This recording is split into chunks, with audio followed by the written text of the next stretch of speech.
आपने कभी किसी मकड़े को बिना रस्सी के ऊपर चढ़ते देखा है? अपना जाला होता है ना, उसका दूर से तो नहीं दिखाई देता है। वो चढ़ता उतरता ही केवल दिखता है। नहीं, नीचे वाला तो समझ में आ गया। अरे वो बगल वाला कैसे होता है? नहीं, ऐसे कैसे जाएगा लटक के? ऐसे भी तो बनाता है ना। ऐसे बनाता है, ऐसे बनाता है।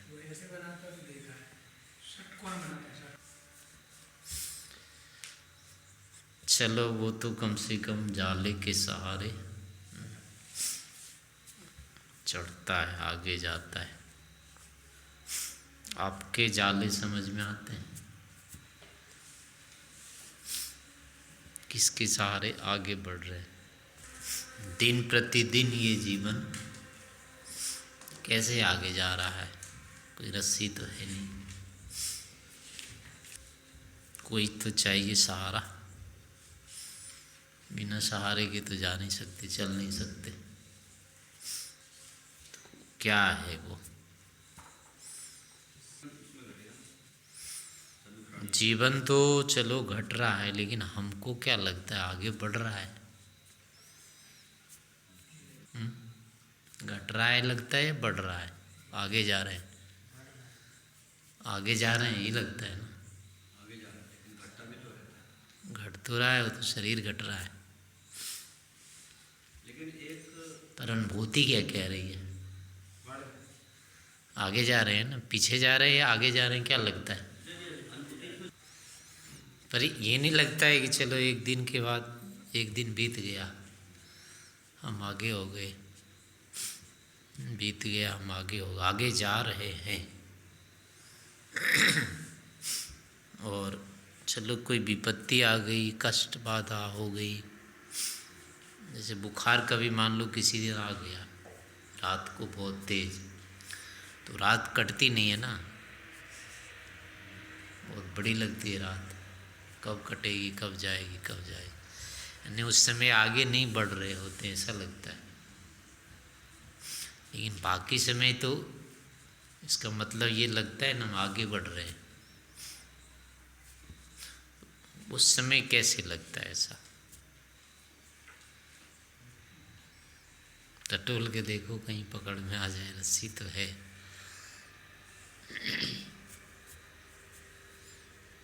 क्या है रस्सी? हो जीवन किसके सहारे से आगे बढ़ता हुआ हमको प्रतीत होता है? ठीक है, आपके उत्तर भी एक मुख्य कारण इसमें होता है। हमारी जो वो कहा है ना, इसको तृष्णा तंतु, हमारी इच्छा की पूर्ति थोड़े थोड़े होती रहती है। यानी सुख की जो हमारी इच्छा होती है वो थोड़ी थोड़ी पूरी होते जाती है। उस कारण से हमको लगता है कि हाँ ठीक चल रहे हैं। दुख होने लगे तो आगे चल रहे हैं ऐसा नहीं लगेगा। फिर तो लगेगा कैसे कट ही नहीं रहा है, तो समय नहीं जा रहा है। और सुखद अनुभूतियाँ होती जाती है तो पता नहीं लगता है। अटक गए, समय अटक गया, क्या हुआ, ऐसा कुछ नहीं लगता है। उसके पीछे यही होता है कि हमको थोड़े थोड़े सुख मिलते जाते हैं, और सुख मिलने के कारण फिर वो थोड़ी नई अनुभूतियाँ होती हैं। वैसे अधिकतम चीज़ें जो है हमारी सब वही की वही होती है। यहाँ बैठे हैं रोज, वही तो है ही है। सीढ़ी पर चढ़ते हैं एक जैसी होती है, दूसरी सीढ़ियाँ, तीसरी सीढ़ियाँ, पर लेकिन थोड़े थोड़े से अंतर हो जाता है विषय सन्निकर्ष का। एक सीढ़ी पर चढ़ते हैं तो जितना दिखता है दूसरे पर उससे थोड़ा अलग दिख जाता है, तीसरे पर उससे और अलग अधिक दिख जाता है।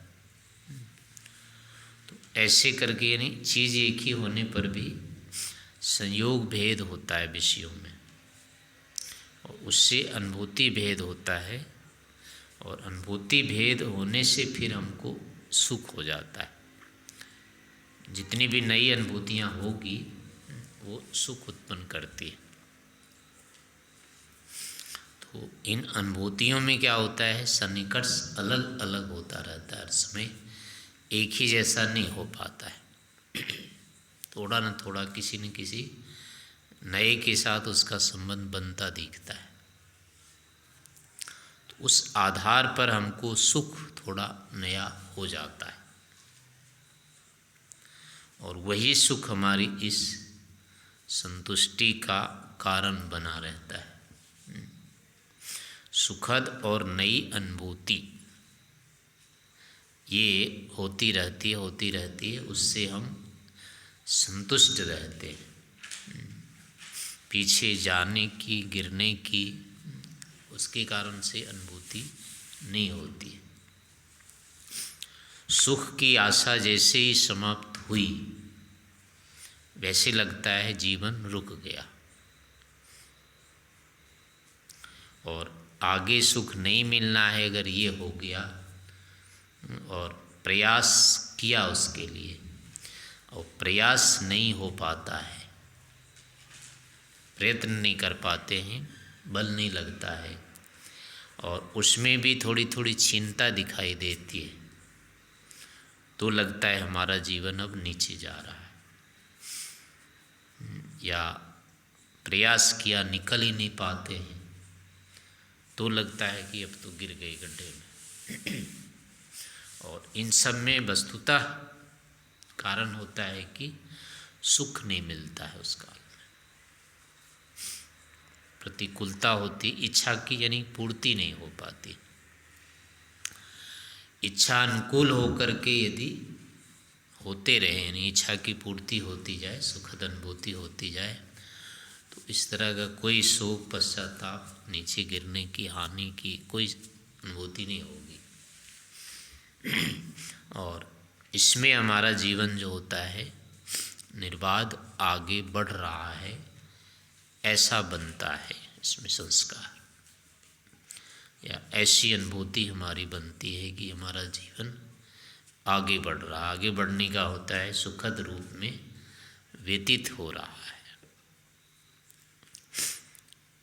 लोक में आगे बढ़ने का भी अर्थ यही लेते हैं, इसको जैसे कहते हैं ना, विकास या और कुछ है, तो उसमें विकास का कहो या आगे बढ़ने का कहो, सबका मतलब होता है सुख की स्थिति बढ़ना, सुख की जो संभावनाएं जितनी है उससे थोड़ा अधिक हो जाना, उसी को आगे बढ़ना कहते हैं। कोई किसी क्षेत्र में बढ़ रहा है, किसी क्षेत्र में बढ़ रहा है, तो सबके लिए क्या होती है, वो आशा की संभावनाएं उसमें अधिक हो जाती है। प्रयास करने के बाद अगर आशा की संभावना नहीं बढ़ी, तब उसको कहते हैं बेकार, फालतू परिश्रम किया, वहीं का वहीं रह गया, या नीचे गिर रहा है, पीछे जा रहा है, वो सारी की सारी वही होती है। दुख की स्थितियाँ मतलब बनती जाती है, या सुख की स्थितियाँ नहीं दिखती है, तब कहते हैं कि पीछे जा रहा है, आगे नहीं बढ़ रहा है, उन्नति नहीं हो रही है।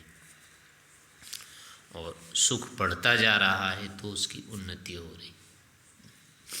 पढ़ाई कर रहे हैं, पढ़ाई से अगर सुख की संभावना बन रही है तो लगेगा हाँ पढ़ाई अच्छी हो रही है, यानी हम कुछ कर रहे हैं। किसी व्यक्ति को धन के माध्यम से लगता है उसका धन बढ़ता है, तो उस धन बढ़ने से उसको लगता है कि हमारा सुख बढ़ेगा, इससे हम अधिक सुखी हो जाएंगे, यानी वहाँ भी सुख की संभावना ही बढ़ती है। उसको लगता है कि हम भिन्न भिन्न क्षेत्रों में निर्बाध हो जाएंगे। तो किसी के धन के कारण से होता है ऐसा, किसी को बल के कारण से होता है। बहुत बलवान हो जाता है तो अब उसको लगता है जो जो हमारे बाधक हैं वो हमको कुछ नहीं कहेंगे, अब कोई मेरे सामने नहीं आएगा, जो भी आएगा उसको गिरा दूंगा, धक्का दे दूंगा। तो अब वहाँ उसका बल भी यही है, उसके दुख को वो रोक रहा है। और जिससे भी बाधित था, जिससे उसको बाधा लग रही थी, भय डर था, अब उसमें दिखता है कि वो नहीं होगा, कम हो रहा है। तो वहाँ भी एक तरह से उसकी सुख की संभावना बढ़ रही है। तो उसी संभावना के कारण उसको लगता है कि मेरी उन्नति हो रही है इस क्षेत्र में, ऐसे धन में होगा, ऐसे बल में होगा, ऐसे विद्या में होगा। और ऐसा ही किसी भी क्षेत्र में होता है व्यक्ति को। मिट्टी खोदने वाले को मिट्टी खोदने में भी ऐसा लगने लगता है, इतनी मिट्टी खोदने से ये लाभ हो जाएगा हमको। तो जो व्यक्ति जहाँ भी जिस विषय में भी संसार में लगा हुआ है, उन सभी से एक ही परिणाम आता है सबको। यही परिणाम आता है कि मेरा सुख इससे बढ़ रहा है, मैं इससे निर्वाध हो रहा हूँ। सभी के यही एक परिणाम होते हैं, लेकिन साधन में भेद होने से वो सबको अलग अलग दिखता है। वो उस क्षेत्र में कर रहा है, वो क्षेत्र में कर रहा है, कोई किसी क्षेत्र में कर रहा है, आपस में विरोध नहीं दिखाई देता उससे। लेकिन उपलब्धि जो वस्तुता होती है सबकी एक ही होती है, वो अलग नहीं होती है। सबकी अपेक्षा एक सुख की है और किसी की तो है ही नहीं। और उपलब्धि भी वही होता है उसमें। इस कारण से हर कोई जिस मार्ग को भी पकड़ लिया है, वो उसी में आगे बढ़ते हुए भी असंतुष्ट नहीं होता है, उस मार्ग को नहीं छोड़ता है, उसमें आगे से आगे वो बढ़ता चला जाता है। और जिसको कहीं भी ऐसा लग गया कि अब इस क्षेत्र में सुख की संभावना नहीं रही, तो अब उस क्षेत्र को यानी उस कार्य को छोड़ देता है, उस स्थिति को, उस कर्म को, उस साधन को, उस व्यक्ति को, जो भी होगा जिसके साथ वो आगे बढ़ रहा था, अब उसको छोड़ देगा वो। कारण यही है कि उसका सुख उत्पन्न होना बंद हो गया वहाँ पर।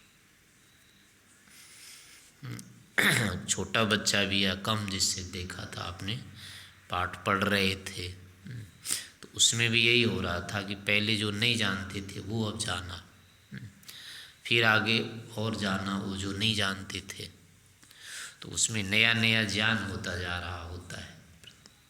तो उस नए ज्ञान के कारण से असंतोष नहीं हुआ पढ़ने में, और वो आगे आगे पढ़ते चले गए।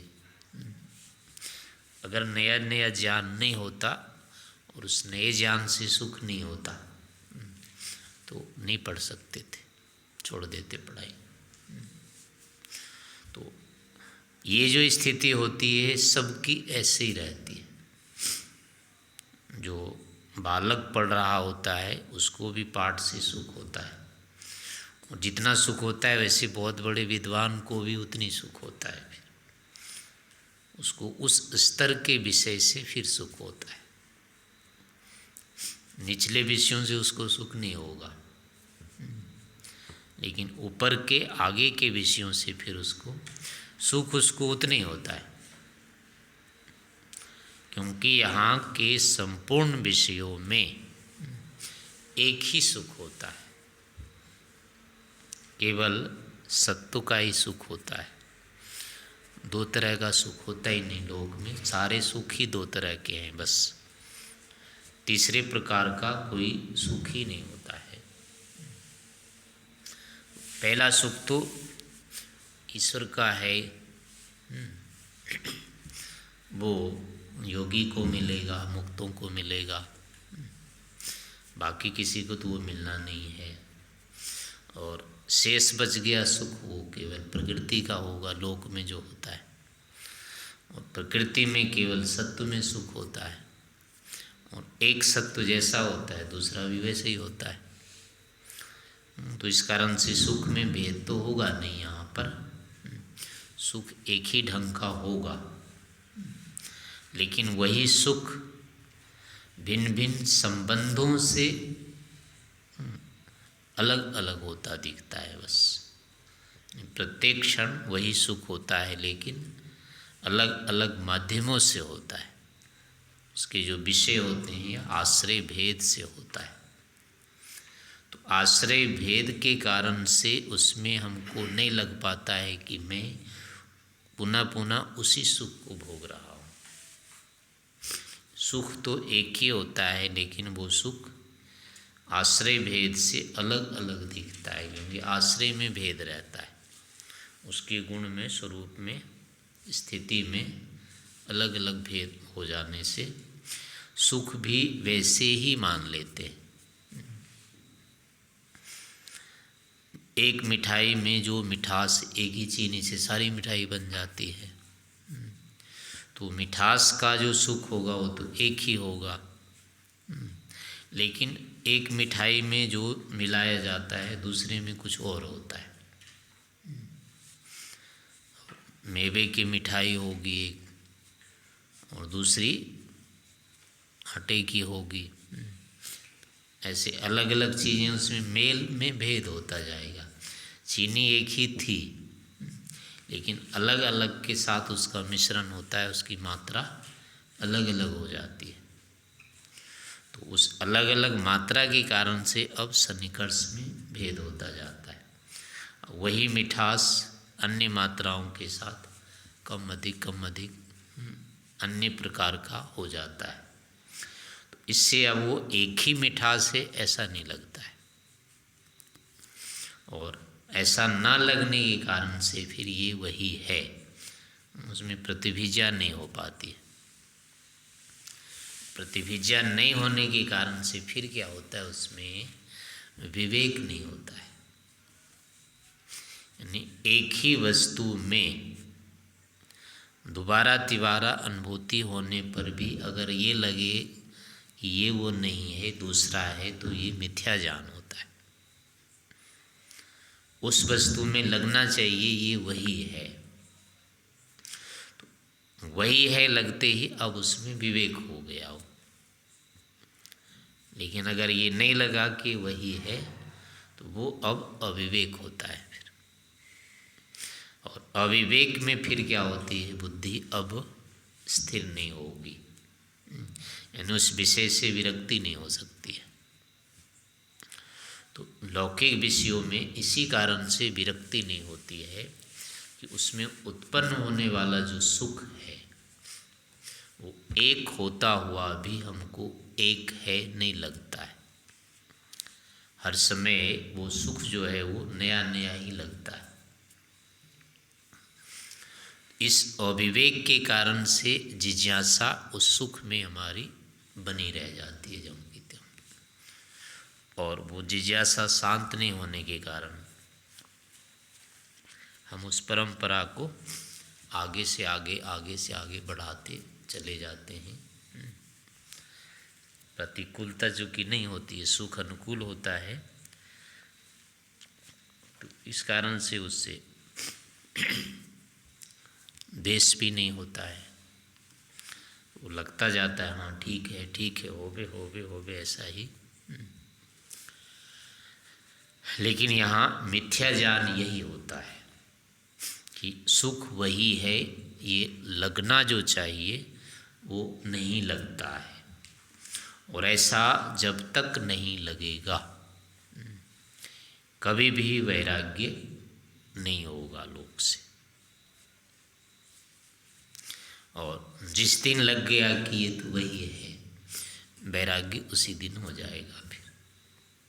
फिर लोक के विषय में जो भी आकर्षण है, लोक के विषय में जो भी जिज्ञासा है, जो भी इसकी आशा है, अपेक्षा है, वो सारी की सारी क्या हो जाएगी, समाप्त हो जाएगी, एक भी नहीं बचेगी। तो इस कारण से हर समय इनके विषय में इस तरह से विवेचना करते रहना चाहिए। अंतर जो होता है, भेद जो होता है, वस्तुतः जो अलग अलग पदार्थ हैं उसके गुणों के संभेद, गुणों के अलग अलग मात्रा के कारण भेद होता है। सुख के कारण भेद नहीं होता है। तो हम उस मात्रा को यानी आश्रय को और सुख को एक मान के चलते हैं। एक मान के चलने के कारण चूंकि आश्रयों में तो भेद रहेगा ही, वो एक जैसा नहीं हो पाता है, क्योंकि अलग अलग के साथ हर समय संबंध होता रहता है। एक जैसी कोई वस्तु दो हो ही नहीं सकती। तो वस्तु के अलग अलग वही सन्निकर्ष भेद के कारण, संयोग भेद के कारण से हमको एकत्व तो नहीं दिखता है, लेकिन उसमें सुख का एकत्व है। तो इसका फिर अब एक ही उपाय हो सकता है कि जितना अधिक स्थिर होकर के इसका विवेचन किया जाए, उतना फिर वो सुख पकड़ में आएगा। जितना अधिक गतिशीलता रहेगी उतने अधिक जो कि संयोग बनते रहेंगे, नए नए संयोग उतने होंगे जितनी सक्रियता रहेगी, तो सक्रियता में फिर ये पकड़ में नहीं आएगा। इस कारण से स्थिर होकर के यानी बैठ करके या जितना हो सकता है इन विषयों का इंद्रिय साख के साथ सन्निकर्ष समाप्त करके इन चीज़ों को विवेचना यानी विचार करते हैं इनके ऊपर, तो अब क्या होता है, इतने अधिक सन्निकर्ष नए नहीं बनते। अब जो भी बनेंगे वो या सांस्कारिक होंगे, वो संस्कार वाले नियत होते हैं, वो अनियत होते नहीं हैं। साक्षात विषय तो अनियत होंगे, अलग अलग होते जाते हैं, लेकिन संस्कार वाले तो हमारे उतने होंगे जितने की अनुभूति हमने कर रखी है, उससे ज़्यादा तो वो होंगे नहीं। तो उनमें नए होने की या मात्रा बढ़ने की कोई संभावना नहीं होती है संस्कार वालों में, लेकिन साक्षात वाले की मात्रा बढ़ने की पूरी रहती है संभावना। इसलिए चलते चलते भागते दौड़ते इन विषयों के साथ दिन रात साथ में रहते हुए अगर विवेक उत्पन्न करना चाहता है कोई व्यक्ति, तो उसके लिए बहुत कठिन है, वो लगभग होगा ही नहीं उसका। तो इसका उपाय फिर यही होता है कि जितना अधिक हो सकता है इससे कट करके फिर हम विचार करते हैं, तो धीरे धीरे कुछ ये आते हैं समझ में। और बैठ करके एक बार अगर विषय वही समझ में आता है, तो अब वही व्यवहार में भी उतना बाधक नहीं होता है, वहाँ भी वो अनुमान का कारण बन जाता है, और उस स्थिति में हम फिर चलते हुए भी विवेचना कर लेते हैं उस चीज़ की। तो इस कारण से अधिकतम जो होता है ध्यान विचिंतन आदि जो जब किए जाते हैं, ये शांत एकांत होकर के बैठ करके दत्तचित्त से करते हैं, तब ये चीज़ें अधिकता से आती हैं। और चलते फिरते अन्य कार्यों को भी करते रहते हैं, तो उसमें फिर होता है कि एकाग्र होकर के कम से कम एक ही विषय को रख करके उसमें जब सोचते हैं, विषय बदलते रहेंगे तो वहाँ भी नहीं हो पाएगा, कुछ निर्णय नहीं आएगा। लेकिन विषय को ना बदल के अगर सोचा जाए, भले ही काम दूसरे कर रहे हैं, लेकिन चिंतन का विषय कोई एक रख लेंगे, तो उसमें फिर इतनी बुद्धि नहीं बदल पाती, वहाँ भी कुछ न कुछ ठीक ज्ञान उत्पन्न हो जाता है। तो ऐसे करके इन विषयों को विचारते हुए इसका निष्कर्ष निकालते रहना चाहिए। इसमें अंतिम निष्कर्ष यही आना चाहिए कि ये सब वही है, एक ही है। जब तक हमको ये निर्णय नहीं आ रहा है कि सब वही है, वही का वही है, तब तक कभी भी विवेक नहीं होगा।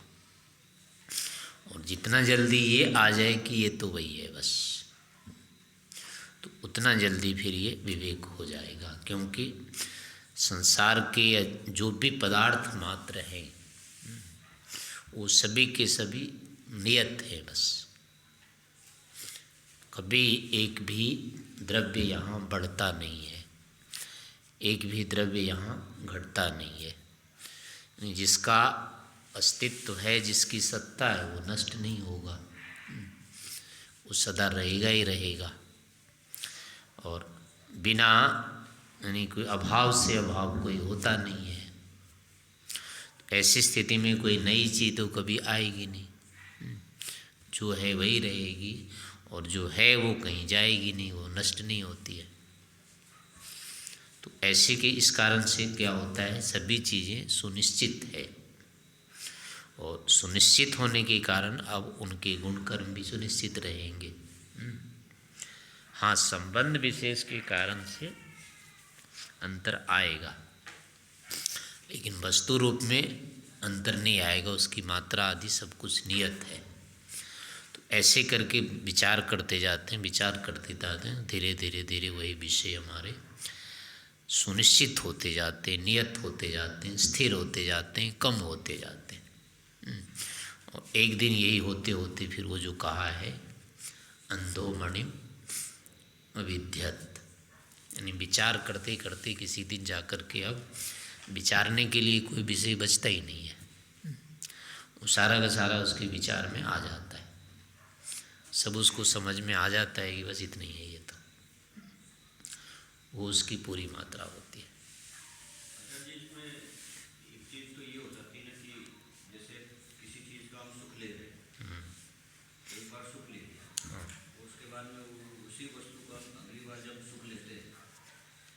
पिछली स्मृति भी तो साथ में जुड़ जाती है। हाँ, अब वो पिछली स्मृति जुड़ जाने से उसमें सुख और बढ़ जाता है। पिछली स्मृति अगर ना आए, वैसे स्मृति आना भी एक तरह से तो अच्छा ही है ना, स्मृति तो उसी का है, उसी विषय का है ना, तो उससे हो गया ना कि ये तो वही है, उसके लाभ भी ले सकते हैं। लेकिन वो बुद्धि नहीं बनती ना। हाँ, वो वाली नहीं बन पाती है, उससे ये कि केवल इतना याद ले लेते हैं, ये अच्छा था, ये वही है, फिर ये अच्छा ही होगा, ये वाली कर लेते हैं वहाँ। हाँ, तो वो संस्कारों का ठीक प्रयोग नहीं हो पाता है वहाँ। इस रूप में करेंगे, अरे ये तो वही है, क्योंकि स्मृति तो उसी की होती है ना जो पहले था। लेकिन उसमें ये भी होता है ना कि पिछली बार हमने इसमें सुख लिया था, वही सुख वापस मिल रहा है। हाँ, तो उसमें ये भी लगाओ कि वो सुख तो क्षणिक था, उससे कुछ हुआ नहीं था, फिर वही होगा ये। अगर ये होता तृप्त करने वाला तो पहले कर दिया होता, पहले क्यों नहीं किया था, और ये फिर वही है, तो फिर वैसे ही होगा ये।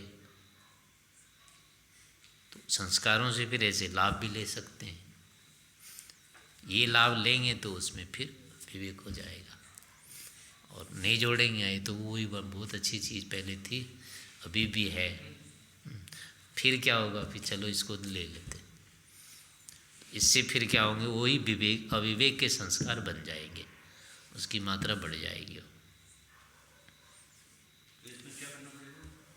उसका ये इस रूप में लेना है कि ये वही था जो क्षणिक अनित्य था, वही है ये, तो पहले जैसा परिणाम इसने दिया, तृप्त नहीं किया, फिर वही देगा, तो फिर अब दोबारा किस लिए इसको ग्रहण करें।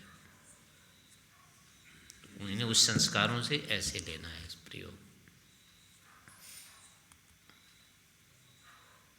और उसमें क्या होता है ना, सुख तो रहता नहीं है, सुखद लगा था इतनी स्मृति रहती है, पर अनुभूत सुख की स्मृति नहीं हो पाती है, यानी सुख तो नष्ट हो जाता है, सुख का ज्ञान केवल रह जाता है। तो इसलिए हमको तत्काल में सुख की अपेक्षा हो जाती है, वो सुख की स्मृति से काम नहीं चलता है। गुण से लाल पीले इससे तो काम चल जाएगा स्मरण करके भी, लेकिन सुख की स्मृति नहीं कर पाएंगे, यानी ठीक अनुभूति वैसी होने लग जाए सुख की, वो नहीं हो पाती है। अगर वैसी होती तो भी दोबारा लेने की जरूरत ही नहीं थी। हाँ, लेकिन साक्षात वैसा ही नहीं लगता है ना, स्मृति से अपने आप को सुखी नहीं कर पाते हैं ना, तो वो सुख नहीं आ पाता है, सुख तो तत्काल से ही मिलता है। तो एक तो सुख भूल जाते हैं, वो नहीं रहता है उपस्थित, वर्तमान में उपलब्ध होता है, इसलिए भी नहीं छोड़ते। लेकिन आचार्य इसमें सुख पाने की जो सतत इच्छा बनी रहती है, वो भी एक कारण होता है। हाँ, वो इसीलिए होता है कि पिछले सुख को हमने ध्यान से नहीं देखा कि इससे हमको तृप्ति नहीं हुई, ये हमको कुछ नहीं करता है, हमारा ये इकट्ठा भी नहीं होता है, हमारा कुछ नहीं इससे बन पाता है, इस रूप में निर्णय नहीं लिया था उस समय। बस अच्छा लगा, ठीक है, अपना हो गया, अपने अंदर आ गया उल्टा और ये कर लेते हैं, और यही संस्कार फिर बन जाते हैं, तो फिर अगले में फिर लगता है और ले ले। तो वर्तमान में सुख लेते समय ही उसको फिर करना चाहिए कि इससे क्या हो रहा है, अपना ये मुझ में आ रहा है, मुझे बना रहा है, क्या हो रहा है, इससे भर रहे हैं कि नहीं। तो ये विवेचन करेंगे तो फिर इस तरह के संस्कार बनेंगे। तो इस रूप में इनका उपयोग करना चाहिए।